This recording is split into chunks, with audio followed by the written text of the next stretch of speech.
welcome to the B2B Growth Blueprint Podcast, where we talk with entrepreneurs, founders, and leaders at B2B services, tech, and SaaS companies to learn the systems and processes they've used to create success for their business. We'll also learn from marketing and sales experts to provide insights to help you grow your business. I'm your host, Mark Osborne, and the podcast is brought to you by Modern Revenue Strategies and their 10x ROI B2B Growth Guarantee. Schedule a free diagnostic call to learn the fastest path to double your B2B revenues in just 90 days. Hello, and welcome to another episode of the B2B Growth Blueprint Podcast. I'm your host, Mark Osborne, and today I'm very excited to welcome my guest. My guest today is Vincent Barbarie, or Vince, as he goes by. He's the Senior Director of Engineering at IPD, which is Industrial Parts Depot.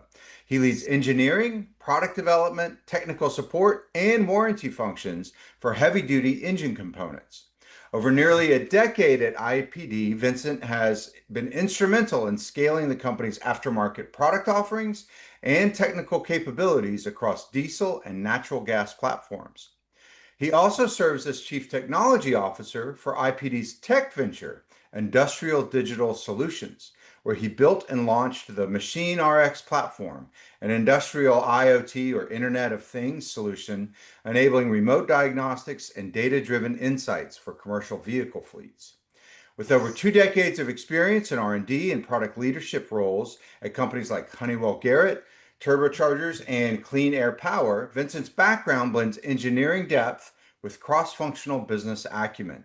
He's an expert in turbocharger design, internal combustion engines, remote diagnostics, and systems engineering, with many patents and published technical papers to his name.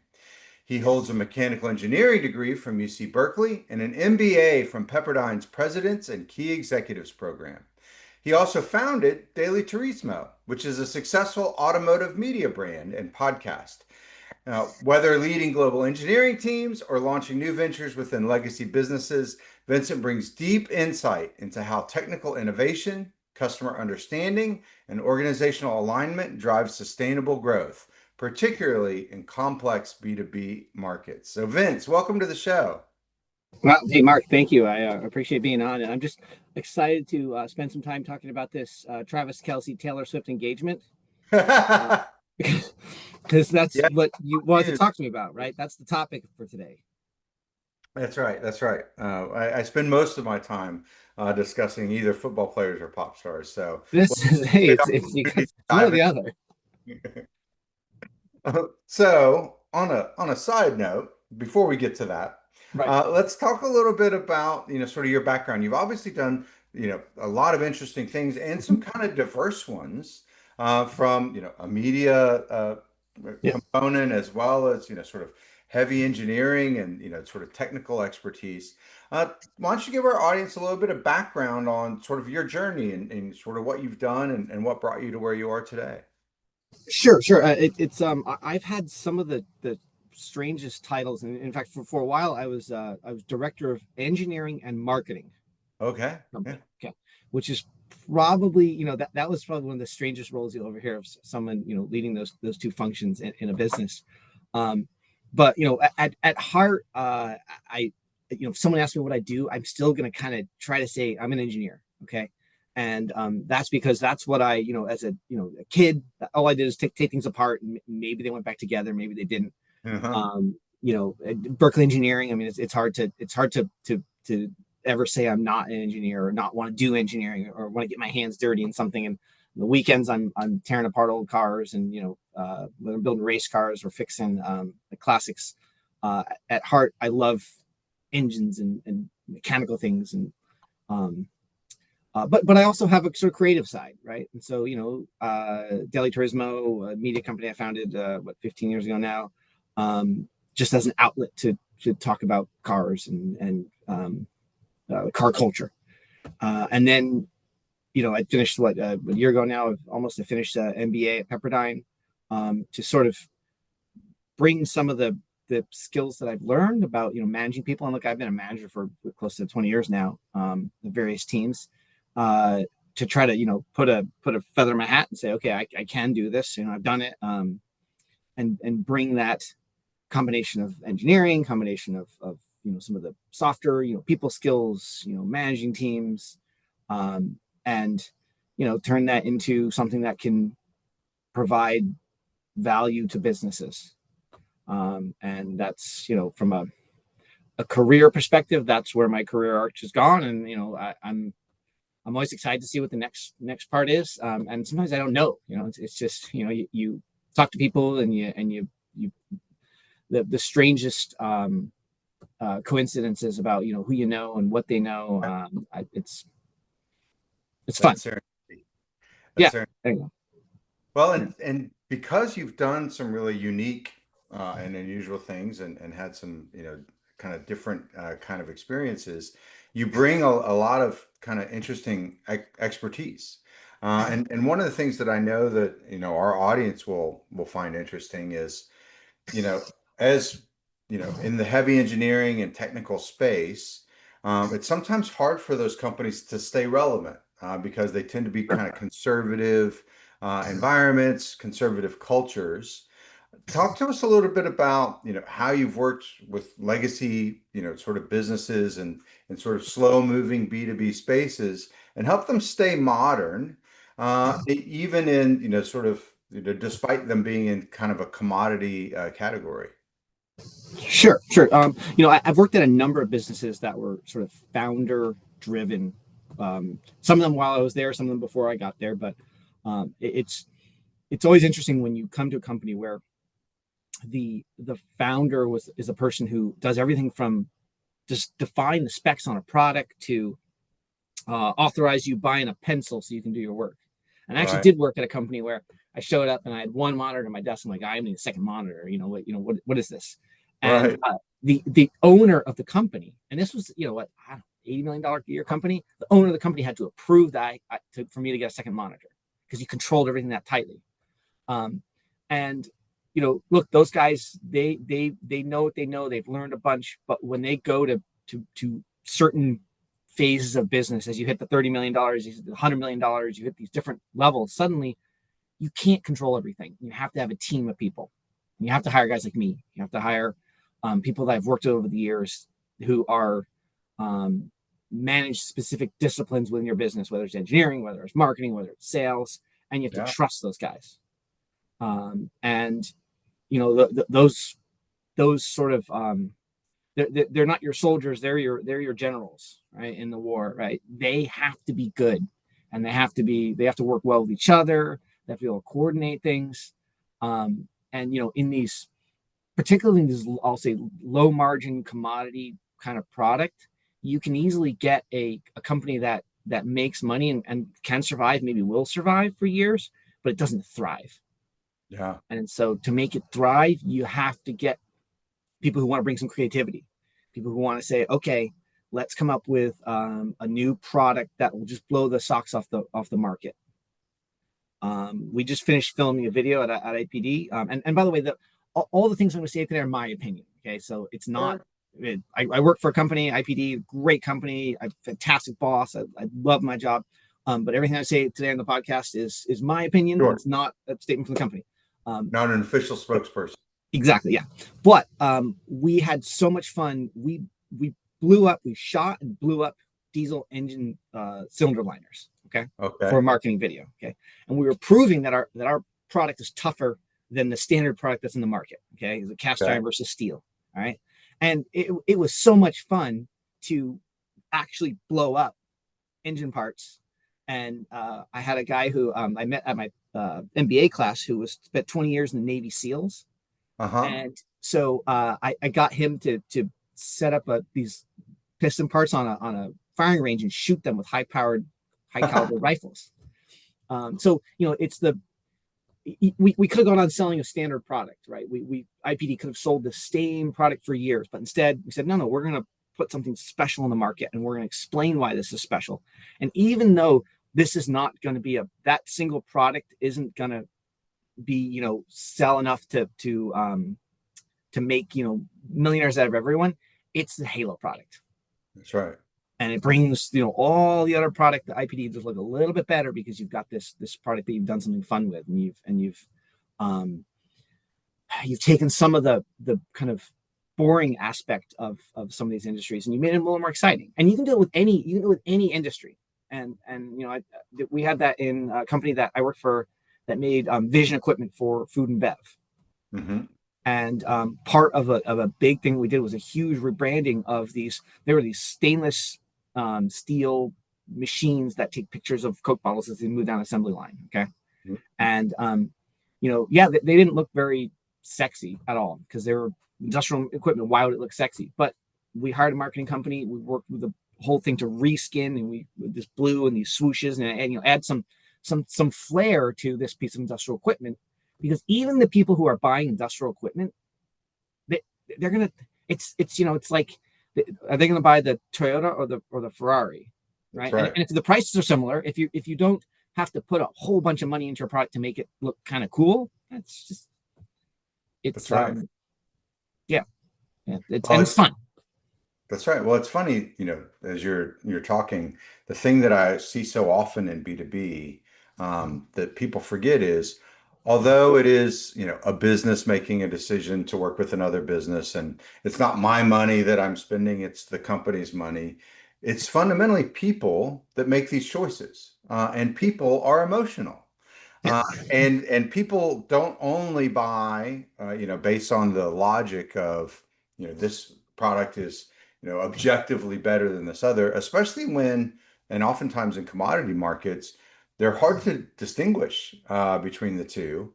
And in fact, taking that time to do a little bit of extra effort and build some of those emotional components, that brand around a product, can be that differentiator in seemingly undifferentiated, commodity marketplaces. So talk to us a little bit about how'd you come up with the idea of, shooting it with a, high-powered rifle, or blowing up parts? Like, you sort of made the choice to Right. take, a seemingly boring or non-sexy product, in two of these examples. One you shoot it with guns. The other, you just give it a little bit of style, some swooshes and some things like that. How do you identify the things that are the right thing to do, that will help the product stand out? Yeah. I from a tactical perspective, you get people and you figure out how to do it, but from a strategy, it has to come from hey, I want to own this niche. Yeah. Okay. I want to own, if you look at from a classic marketing perspective, right? When someone says, hey, are you gonna buy my thing? Okay, what's the next best alternative? Right? Yeah. People always talk about, okay, what is that next best alternative? Is it to not buy a product? Is it to buy the one that's ugly? And so from a how do you say, okay, I'm going to do something that's a little bit wild? Is you have to say, okay, I want to own this niche. I have to own this niche. I have to own this. In this case, it was these cylinder liners for a Cummins engine, and I want to be the one that people say, yeah, that's the one to get. All right, and even if I'm a small percentage of the market, I want everyone to talk about it. Yeah. And so, when I say that's my niche, all right, how am I gonna own it? I'm gonna own it with creative stuff. I'm gonna own it by not letting my competition own the space. Yeah. And so really, it's you have to commit to it, and you have to get your team on board. You have to get the right people. I mean, it's people to if you're doing a filming a video for something like, again, industrial engine parts, it doesn't sound like something you would have a fun time filming video, but we absolutely had a fun time filming video at it, and we got people who are like, yes, let's go. I got my sales guy to be in the video with me. We filmed in Australia, we filmed all around the world, and got people to be excited about filming a video and then put it together. So but it has to start with that desire. I think a lot of people in B2B businesses, they get up in the morning and they make their coffee, and then if they don't spill it on themselves, they get to it. They drink it and they do the same thing. But you have to have some time to say, okay, I need some creative time. And me personally, I love to be able to do some of that deep work at times. And when you're managing a team and you've got what do I have, 7 or 8 direct reports right now. It's sometimes you're so busy doing the day-to-day work that you don't take the time out to say, okay, I need to do some brainstorming. Yeah. Or I need to go lunch with this sales guy because he's interesting and he has cool ideas. Yeah. Or I need to go dinner with the modem engineers and talk about these ideas. Yeah. Or even this, it's funny. It's some of the craziest and best ideas come from when we go to like a conference together, right? And even like you can take the most boring trade show on the planet, but you're going to get on a plane, you're going to fly there, you're going to talk to your colleagues, you're going to talk to the cross-functional, whether it's a guy from quality department or like I said, sales guys they have some of the best personalities usually, so that they're always fun to hang out with. But getting all those people together, either at a booth at a trade show or at a bar afterwards, man, you get so many interesting ideas, and then how do you execute those? All right, that's a different story. Yeah, that requires the discipline. That's right. Well, so it's so interesting that you talked about this sort of commitment to owning your category and owning your niche. And it reminded me of, have you ever read the Seth Godin book, The Dip? The Dip? No, I've not. No. So it's a really short read. It's a very interesting book. He talks about, sort of the kind of startup idea that you got to push through the dip and sort of go through. And that part of the book is interesting. But actually the piece that's most interesting to me, and there are other books that talk about this as well, is that, we really live in sort of a winner take all kind of environment. So if you look at the difference between number one in a category and number two in a category, oftentimes it's 50% or more market share. Like, it's a huge difference between number one and number two. And then between number two and number 10 is like everything. Like, there's really sort of nothing left after you get to number five. And some categories are even more consolidated than that.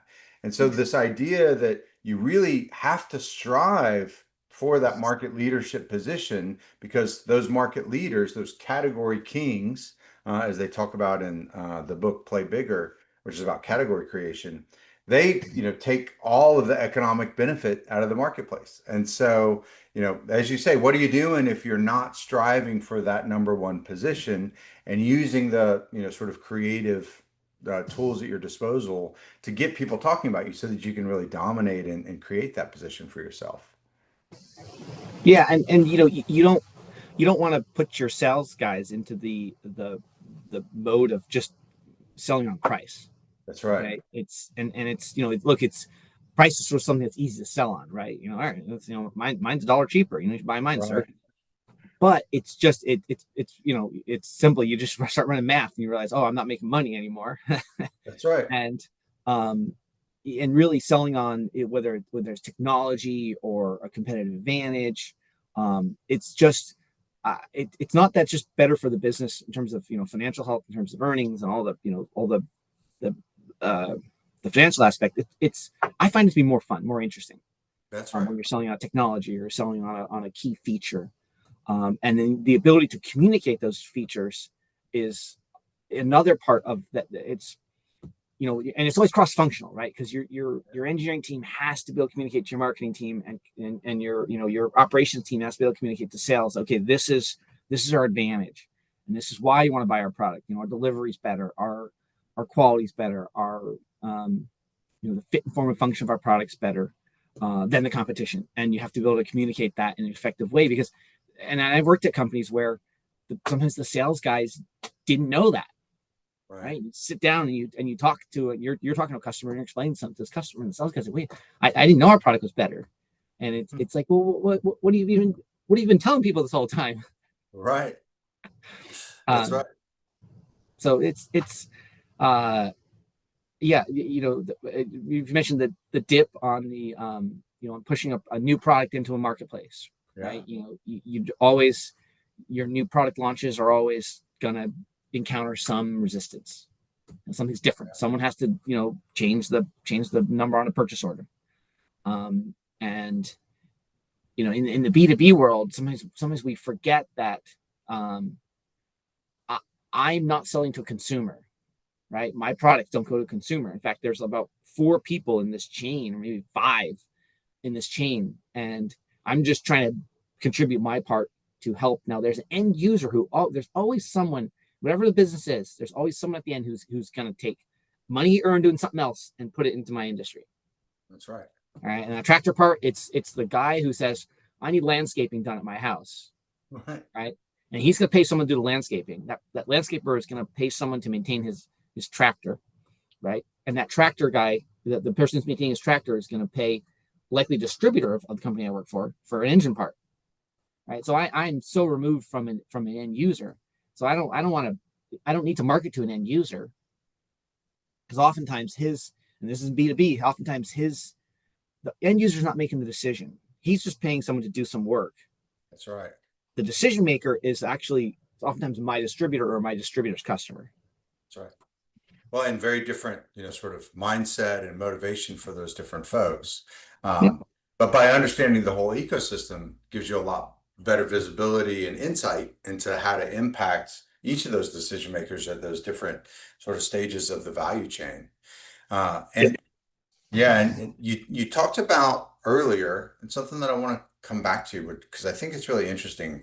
So, a lot of our audience are, sort of founders, entrepreneurs that are, building their business. And as they're trying to grow, they experience these sort of growing pains that you alluded to of, this transition from just the founder to the founder having a team. And since you've been through that, sort of experience and seen it both successful, and probably you've seen some skint knees and bruised elbows as people have attempted to do that, I'd love to hear, your insight on how you've seen that go well or not so well, and maybe some advice you might have for, folks as they try to make those transitions. Yeah. So, from the perspective of, first off, in my career, I was a young engineer working at a company down in San Diego. And they got to the point where the founders couldn't support the business anymore. And they sold it to a private equity company that then, brought in a new CEO and tried to figure out what to do with this company. It didn't work out so well, because the new CEO came in with a philosophy of, okay, I got to spend all this money to make this happen, but didn't have the depth of commitment from his investors. Okay. So he lasted, 2 years, something like that, year if he was lucky, and the company didn't make it. If you went down to where it was, it's gone. I think there's some little entity of it's remaining somewhere in the UK or something like that. But from that was certainly an example where the company was making money. Okay, and it wasn't thriving. I would not describe it as a company that was gonna grow anything more than with inflation 5% a year. And it was making some valves, or had a contract with the government to, and that what the so I remember the CEO always talked about this hockey stick curve. He's like, it's a hockey stick. We're just on this flat part of the hockey stick. And he always talked about how it's going to, the stick's on the ground and we're just going to zoom up all of a sudden. But I think the problem was the hockey stick was on its side. Okay. So it was too long. He put the hockey stick in the wrong angle. But, what my advice would be is, and I think what his mistake was, is that he didn't find the right core guys to run the different departments at his organization. He found yes men. Okay. He found it was buddies from his previous job. And smart guy, but the people that were working with him didn't want to tell him no. Interesting. They didn't ever want to tell him, hey, that's the wrong idea. And it was personality, right? I've been fortunate enough to work with other leaders who, when you come to them and you say, hey, this is not a good idea, instead of them telling you, stay in your lane, they say, okay, tell me why. Explain it to me. What's your perspective? Why do you think that's okay? All right. And then figure out, and look, there's, I'm not always right. Okay. I've been wrong many times, most of the time, probably.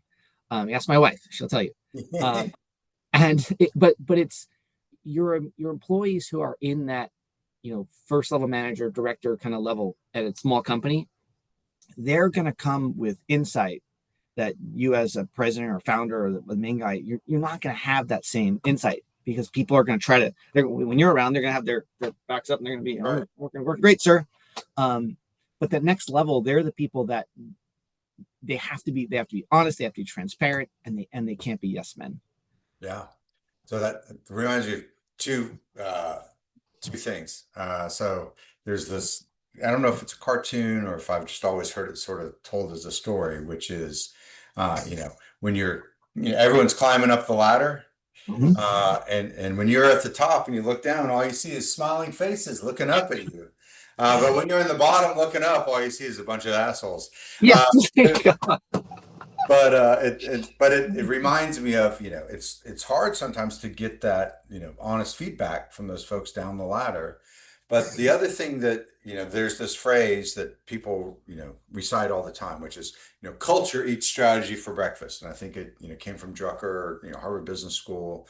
And oftentimes people wonder, well, how can that be? You know what I mean? Like, if you don't have a good strategy for your business, how is the culture going to overtake it? And I think you hit on something right there that really captures it, which is, if you build this culture of, sort of collaboration and open communication, then you've got your, all of the people in the organization bring their best ideas, and a CEO that can actually ingest, synthesize, find the good pieces from it, turn that, dross into gold, and really guide the strategy. But without that culture, they'll never get that impact that they need, or that insight that they need, in order to really run the business and grow. There's another phrase that I've heard recently, but I really like it, which is, the fish rots from the head. And it's sort of, it's a very visual and experiential sort of quote, but it always reminds me that, like, if there's a culture problem, it's usually because the folks at the top aren't exemplifying what it is they're trying to get folks to do. And so by really having that focus on leaders that can find team leaders that will be honest with them, that will challenge them, that will give them the insight they need, that's really how companies grow. And when they create this culture of yes men, they wind up with the result that you saw and experienced.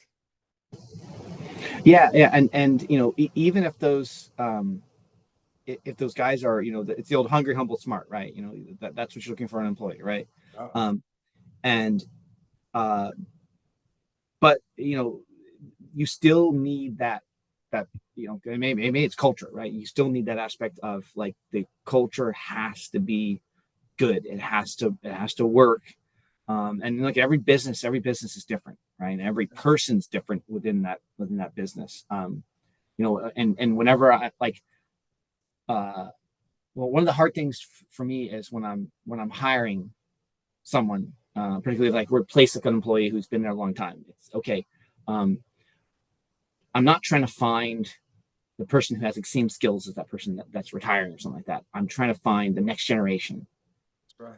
I'm trying to find someone who is better. No disrespect for the people that are retiring, or the people that the guy did that job for years and then left to another company. Yeah. But it's easy to fall into the mode of, okay, I just need a guy to do these. He needs to do this every day. He needs to come and press this button, right? And that's what he needs to do. Right. But no, I want someone who's going to automate that button pressing and go do something else for me. I want someone who's gonna blow the world up and come up with something creative that'll help. And because in small businesses, you often have sort of homegrown heroes who only know what they've done. And I had a really good advice early. My first job out of college, I worked at a small company in San Diego, and one of the guys who was, I think he was like the chief financial officer, told me, Craig. He told me, Vince, go work. This is a small company. He says, go work for a big company. Okay, work there for a number of years. Learn how these big companies that have been around for 100 years operate, and then go work for small companies and apply some of what they do to the small companies to look like a rock star. That's right. And so after that, I worked at Honeywell, Garrett, 100,000 people in the US, or how many people are at that company these days. And then since then, I've worked at small companies, and I've loved working for small companies. I love talking to founders and owners and the people who've been scrappy and started these small businesses, and then helping them to say, okay, generation 2, generation 3 of your business, should look like this, and here's why it should look like this, and here's why you need a better upgrade to your financial accounting system, right? Here's the reason why. Here's the reason why you need a new engineering system, and I'm going to explain to you your product lifecycle management. Here's what this should look like, and take them from that the mindset of, okay, I'm going to control everything, to the mindset of, okay, I'm going to have people who are smart that are going to control everything for me. Yeah. Well, Vince, you're obviously an expert in a lot of really interesting topics, and we could spend all day, but I got to be mindful of your time. But, Yep. but before I let you go, like, what's something on the horizon that you're sort of excited about or looking forward to? I mean, other than Taylor Swift and Travis. Other than the nuptials for Taylor and I'm curious Travis. what his suit is going to look like. It's how many changes anyway. What's look, it's from a business perspective, the company I work for, great place. I enjoy working there. My boss is fantastic. He should be on your podcast. He's got a far better business mindset than I do. But really, to me, continue to grow this business, to do more fun, video shoots on, blown up cylinder liners. It's just, I don't want to say business as usual, but it's sort of business as usual. It's doing the same things to make the company that I work for more interesting, more profitable for the owners, like shareholders, employees. We all have to work together, and that's the fun part. Awesome. And really, it's getting past these tariffs, which is currently a bit of a threat to our industry. So it'll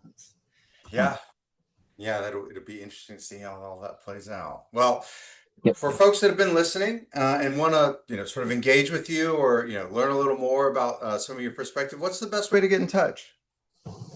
Have a reach out to me on LinkedIn. Okay. On LinkedIn, you can find me. There's only one Vince Barbarie on LinkedIn. Okay, that's a nice position to be in. Yeah. Only is better than best, right? Yeah, there you go. Well, it's I'm the best and the worst, so I'll take. Well, Vince, thank you so much for taking the time to join us today. I really enjoyed our conversation. Likewise, Mark. I appreciate being on the podcast, and keep up the good work. Thank you for joining this episode of the B2B Growth Blueprint Podcast. We hope you've gained insights to grow your business. If you enjoyed this discussion, please rate, comment, like on your favorite platform, and share to others who will find it useful. Do you know a CEO, founder, or leader at an early stage B2B services, tech, or SaaS company who would like to be a guest and share their story? Send us a note. Let's schedule a conversation.